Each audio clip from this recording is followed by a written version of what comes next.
Hyacinth. And a few days ago, so a few considerations, it goes to men. A few days ago, a priest in America made the announcement that the society is now officially approved by Rome, and that the Bishop Fillet has been given a post in the Roman Rota, a post in Rome.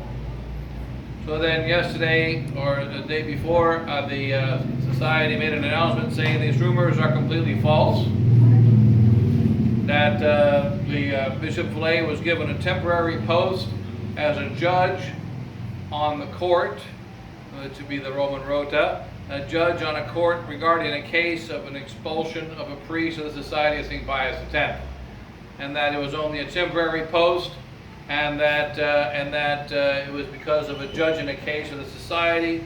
Bishop Fillet was designated as a judge in the case by Rome, and of course there is no deal with Rome, and the society will never compromise.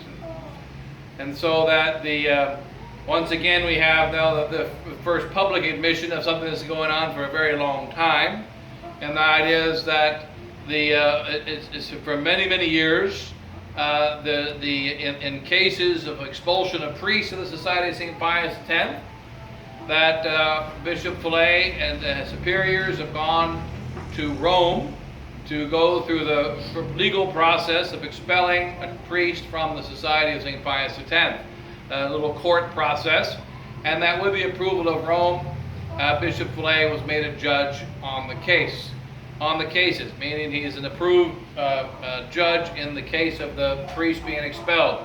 So as the time progresses, it seems as though more and more the SSPX is legally intertwined into every aspect of the Modernist church.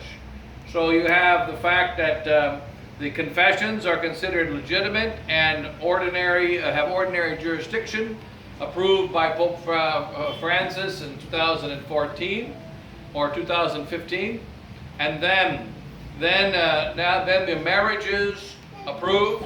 So that Father Wegner, for instance, in the United States, says he met with contacted over 30 bishops of the United States, in contact with over 30 bishops of the United States concerning relations with the bishops just in the United States, over 30 bishops, getting approvals for marriages being registered in the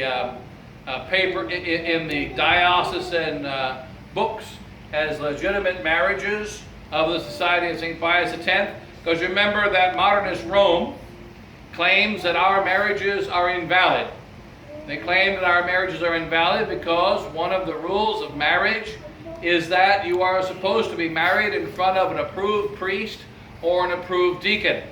And since our priests of the Society of St. Pius X, and not only our priests, but all priests of tradition, every priest who is not belonging to a diocese or approved by a diocese, all these priests, when they do marriages, according to the Modernists, they claim that these marriages are invalid and lack canonical form. And then, so in order to rectify the situation for the Society of St. Pius X, an allowance was made in the last several years that our priests would be able to do marriages with the approval of the local bishop. So that even though you get married in our unapproved church building, the marriage becomes approved and registered in the diocese as a legitimate marriage with canonical form. And this, of course, is an implicit denial of all the marriages, certainly over 100,000 marriages, certainly more than 100,000 marriages done by traditional priests of the Society of St. Pius X, and also other priests, would be many more of tradition, independent priests and so on. These priests have done certainly more than 100,000 marriages without the approval of Modernist Rome. Then also leaked out a few weeks ago is that there is a beginning of the process of Senatio in Radice. We call this Senatio in Radice. So that there will be a Senatio in Radice.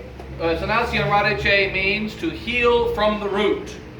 To heal from the root. So it's like a retroactive law. So that in Senatio in Radice, healing of marriages. So that there was a recent marriage in Canada in which the society priest did not get the proper permission from the local diocese. One of the relatives of one of our parishioners, one of our resistance parishioners, was married, and that the marriage was supposed to be approved by the local diocese, so they went ahead with the schedule of the marriage. But then on the day before the marriage, the diocese said, "We do not approve of the society priest doing the marriage." So then the society priest invoked a law, which we're allowed to evoke in canon law, called omnia parata sunt ad nuptias. All things are prepared for the marriage. And when omnia parata sunt ad nuptias, that is, all things are prepared for the marriage, then a priest can give a dispensation that would normally be given. And so the priest then gave a dispensation, and then was to look later on for a sanatio in radice, a healing of the marriage from the root afterwards. So that now this statement of omnia parata sunt ad nuptias it sounds like a technical Latin term, all things are prepared for the marriage, is an admission that we're supposed to have the permission of the local bishop and that we need it. Given the crisis in the church today and the lack of faith, we do not need this at all. Remember that our old priests told us in the last 50 years since Vatican II, all the old priests, not just the United States and America, but in Canada and throughout the world, Europe, all the old priests said, "You young people, when you're going to get married, do not get married in front of a modernist. Don't get married in front of the modernist church. We'll have the marriage in the rectory, we'll have the marriage in a little private chapel, we'll have the marriage in a rented hall before a traditional priest who rejects Vatican II and modernism. Once you get into that world, you endanger losing your faith. Don't go into that world of modernism. We will do the marriage, we'll fill out our own little paperwork, and recognize that your marriage is recognized by our Holy Mother the Church. And even the Code of Canon Law makes it very clear. If there is an obstacle, or if there is something that will last for as long as a month to prevent a married young man and young woman to get married in front of the local parish priest, then any priest can do the marriage. Any priest, including the non-approved priests, can witness the marriage, and we don't have to wait forever for the approval. The young couple that wants to get married does not have to wait till Vatican II heresies come to an end. Doesn't have to wait till the bishop is in a good mood. They don't have to wait. A young man, a young woman have the right to get married. Baptized young man, baptized young woman, living according to our holy faith, they have the right to get married, and they should not be prevented by the red tape and foolishness of the modern dioceses that operate in modernism. And so what happens? That we have a marriage in which they are not approving they don't approve of our marriages. And why don't they approve of our marriages? Because we're Catholic. That's why they don't approve of our marriages. You cannot forbid a marriage because someone is Catholic. It should be fine. It should be fine. You cannot forbid a marriage because someone is Catholic. Marriages are marriages. A reason why the Timothy, which is the law that was established in the Council of Trent, the reason why the Timothy was established was in order to preserve the faith. And we use the law of epikeia. Epikeia means to deliberately break the letter of the law in order to fulfill the rule and spirit of the law. The reason for the Timothy law in the Council of Trent was to prevent non-Catholic marriages, to prevent marriages contrary to the faith. That's the reason for the law that says you must be married in front of a priest. Now this law is being used in order to help separate people from one another and in order to take away the faith, which is the exact opposite reason of the law.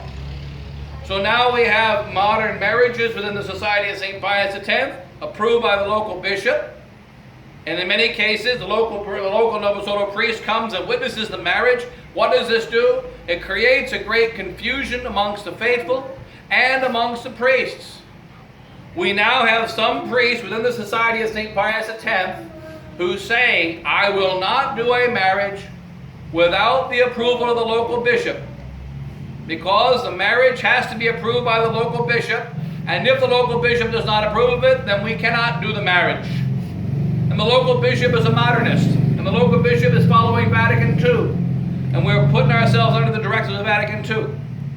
Now we have the public admission that Bishop Fillet, the former superior of the Society of St. Pius X, acts as a judge on the canonical court of Rome to help expel priests from the Society of St. Pius X, a society that Rome says doesn't exist. It's absolute foolishness. But here we are playing in games with the devil. And what are these things doing? They are taking away the faith out of our faith, of the souls of our faithful. Taking it away. And they make another announcement a couple of days ago. We're not going to compromise, but yet they continue to work with Modernist Rome, continue to accept the compromises one after another.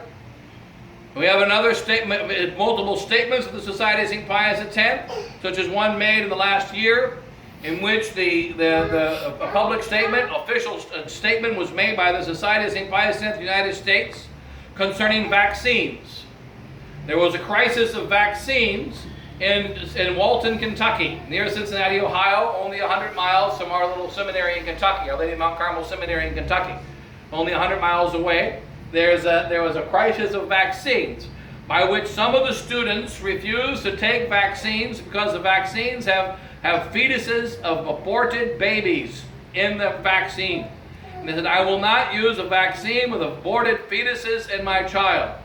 And these are immoral vaccines. We're not going to use it. The state says if your kids don't use these vaccines, they cannot be allowed in the SSPX school. So then the SSPX made a statement concerning the vaccines. And the statement was, in 2005, under the direction of Pope Benedict, before he retired, before he said, I quit, 2005 or 2006, under the direction of Pope Benedict, a statement was made by Rome that Catholics can use vaccines with aborted fetuses in it on the principle of material cooperation on a temporary basis. And this, being the teaching of Rome, is the teaching of the Catholic Church, and therefore the teaching of the Society of St. Pius X. Note the statement. This being the teaching of Rome, Modernist Rome 2005 under Pope Benedict XVI. This being the teaching of Modernist Rome, it is the teaching of the Catholic Church, and therefore the teaching of the Society of St. Pius X. So that you can take vaccines on a temporary basis, based on immoral vaccines, based on the principle of material cooperation. If you know anything about vaccines, you don't take vaccines every day. Vaccines are only taken once, so they're always going to be on a temporary basis. And that these vaccines that are considered immoral by moral theology, Catholics can take them because Modernist Rome says you can, accepting the erroneous modernist direction of Rome in its doctrine. This is not Catholic. We find also the Society continuously promoting Cardinal Burke and Archbishop Snyder and many other conservative bishops within the church who are saying some very nice things against the Pope Francis's Amoris Laetitia and against Pope Francis's heterodox false doctrine. But these bishops all accept Vatican II. They all celebrate the new Mass. They all are bishops of the Modernist Church. And no mention is made of this in our publications. But these are good bishops whom we must follow, is the implication. What does this do? Takes away the faith of our faithful. So we find ourselves going one more step, and one more step, and one more step, and one more step into the arms of complete modernism. And that this modernism was already accepted ideologically It was already accepted in principle when in 2012 the SSPX made its declaration of the General Chapter in July of 2012, saying that we accept that the council only remains tainted with error and no longer is in error, and to look at a positive light at the council. And then the declaration of the doctrinal declaration made the same year, which says that we accept the Vatican II in the light of tradition, and tradition in the light of Vatican II, both ways. And this is a very grave lie, a very grave error. Now we find that 7 years later, what has happened? The Declaration of 2012, Doctrinal Declaration, the Statement of the General Chapter 2012, the condition of the General Chapter, which the Society bound itself to. We have bound ourselves to these 6 conditions, we said in 2012. We bound ourselves to 6 conditions to try to bind ourselves to Modernist Rome.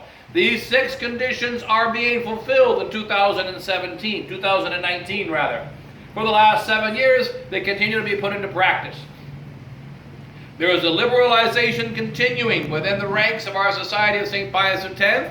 The liberalization is from the top. The liberalization is on paper. The liberalization is official. The liberalization is reaching to the very ends of the society and causing our people to lose their faith. Like we mentioned before, such as this very visit of the statue of Our Lady throughout the Philippines a year and a half ago, visiting over 100,000 people, speaking about consecration to Our Lady, speaking about joining the Immaculata, the militia of the Immaculata, speaking about devotion to Our Lady, but not speaking about consecration of Russia to the Immaculate Heart of Mary, not speaking about the errors and heresies of Vatican II, not speaking about the grave problem which caused the crisis in the Philippines in 2017, 18, and 19, which is the heresies and errors of Vatican II. This is the cause of the troubles in the Philippines. Not mentioning those things at all, but rather trying a positive approach. What is this positive approach to? It leads to a loss of faith and a blurring between who is Catholic and who is not. So now we have a statement by which society says Bishop Fillet does not belong to the Roman Rota. He just joined it ad hoc for a few moments. Like a man telling his wife, I only visited the girlfriend temporarily. I didn't go and live with her. That's not going to make the wife very happy. Temporary visits are temporary visits that are against marriage. And to say that we are going to be temporarily, legally belonging to the organization of Modernist Rome in a canonical process of dealing with priests equals to belong to Modernist Rome. And that is the admission. So we have this typical modern communist style admission, which is to say, I deny everything except the fact that what you said was true. And that this kind of affirming denial is demonic. The society denies that Bishop Fillet belongs to the Roman Rota, that he was given a position inside the Roman Rota. Only it admits that he was given a position inside the Roman Rota temporarily, not permanently. Everyone that belongs to the Roman Rota belongs temporarily, either for one particular case or for a particular number of years, but no one belongs permanently to the Roman Rota. And so it is playing with words and yet letting people know that the society is more and more and more intertwined in Rome. And notice also, what is his position?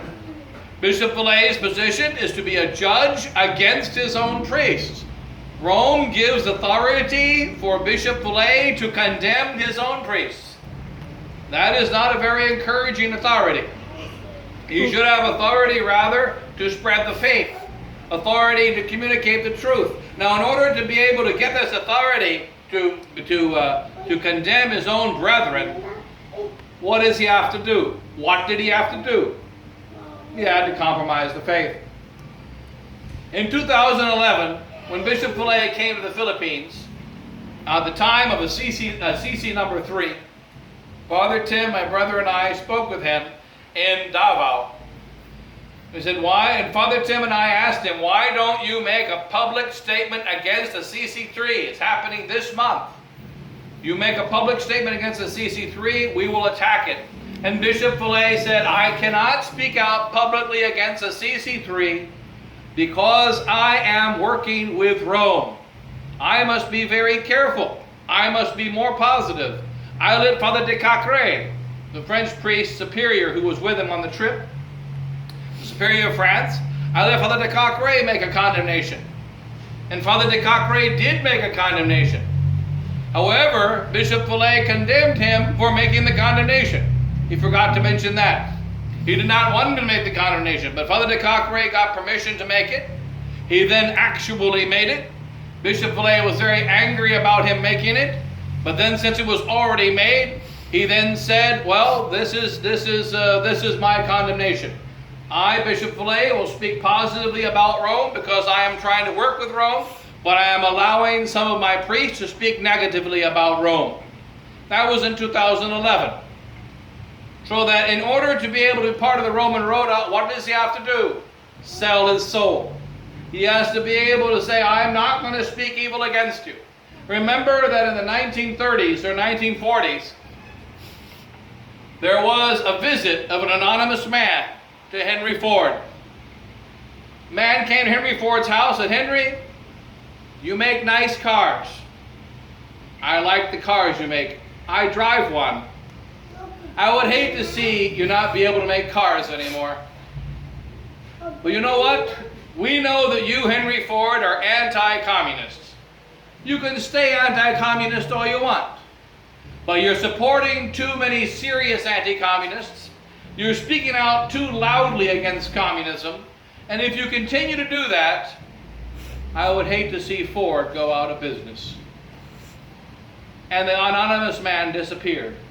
If you check the roads today, you'll see there are still Fords on the road. Henry Ford never became a communist. Henry Ford never ever approved of communism until he died. But in order to save his company, what did he do? He toned down his rhetoric against communism. He stopped serious support of anything that would actually truly fight communism in an effective way. And therefore, Fords are still on the road today.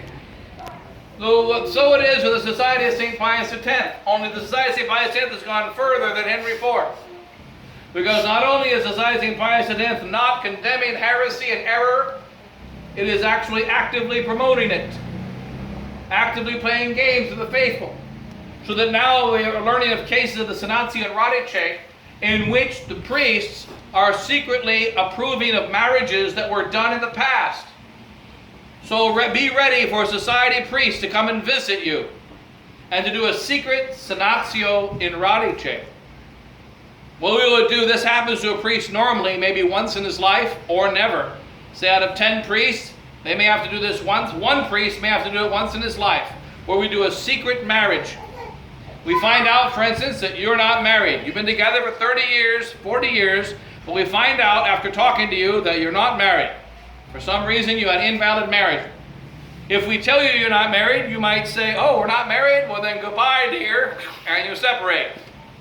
Or you refuse to accept to be remarried because you won't accept that you're not married. So therefore, the priest gives permission from the bishop, and he does a secret Senatio in Radice.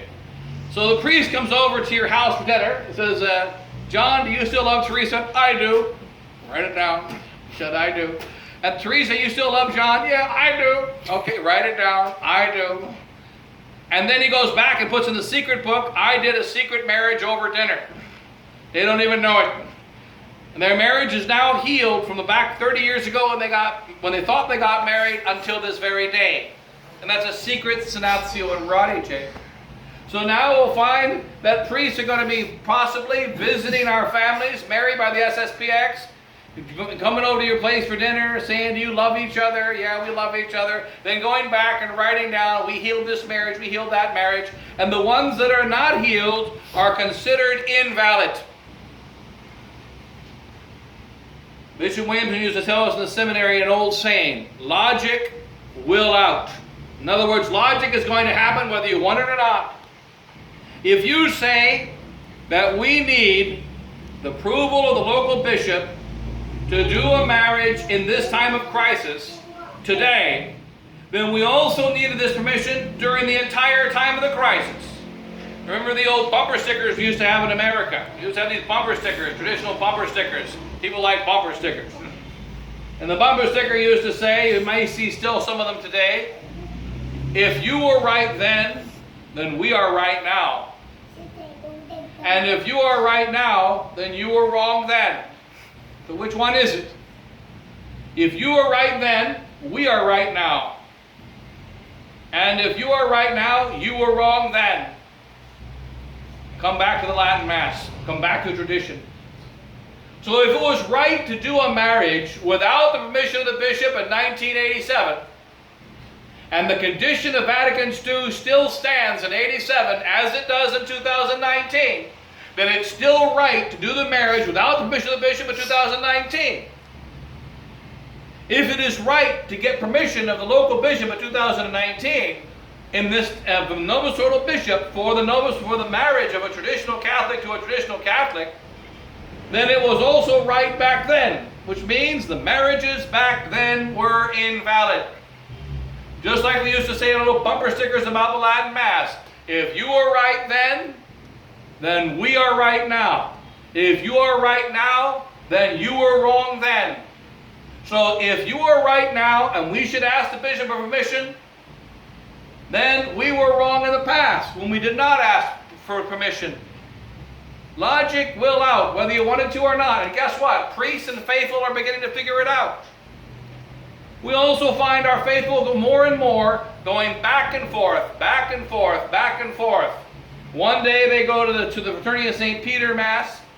The next time they go to the SSPX Mass. The next time they go to the regular indult Mass with the local Novus Ordo priest who says both Masses.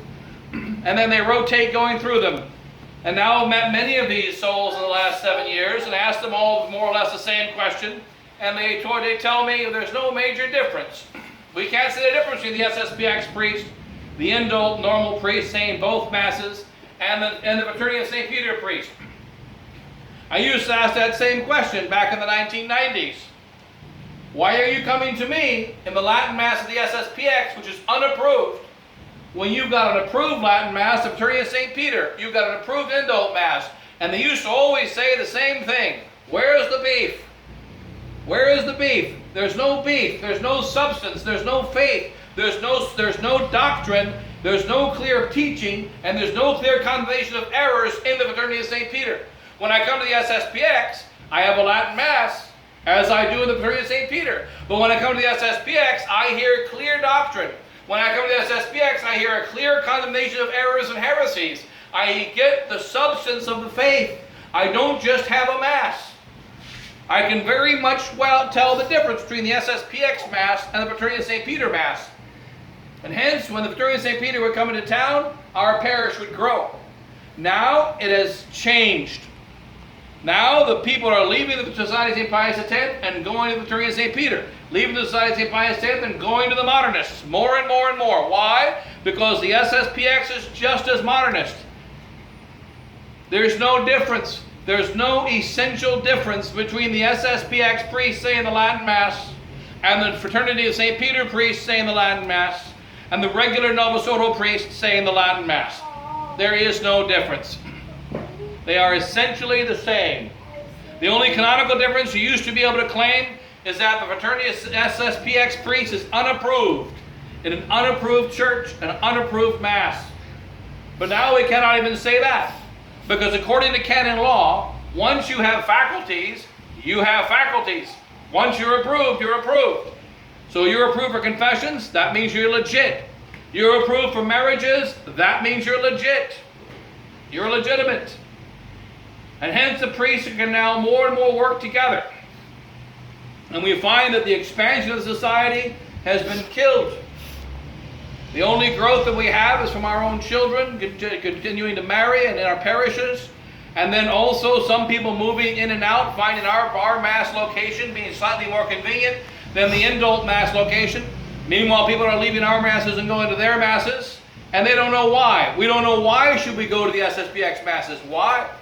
Some priests still say you shouldn't go to the indult Masses, and others say that you can. Such as in St. Mary's, Kansas, the priest goes and shuts down the church in Wichita, Kansas. Not Wichita, in Tulsa, Oklahoma. We have a small mission in Tulsa, Oklahoma. A year and a half ago to 2 years ago, the mission is closed. And the 20 or 30 people say, where should we go to Mass? We'll go to the Fraternity of St. Peter, but be careful. We used to tell them, don't go. Don't go. 14 priests live in the church in St. Mary's, Kansas. The 14 priests can no longer take care of Tulsa. They don't have enough priests. They only have 14 priests. Before, when they had 5 priests, they were able to take care of Tulsa. Now they have 14 priests, they can't take care of Tulsa. And so the priests are less and less able to do things. Less and less able to do sick calls, less and less able to open new parishes, less and less able to do confessions. We find that bulletins tell the people, if you're not a parishioner, don't ask for us for sick calls. Because what's the rule in the Novus Ordo? You should go to your local parish priest for your anointing. So if you're not a member of our parish, don't call us. These are more and more acceptances of modernism and loss of faith, loss of faith, loss of faith.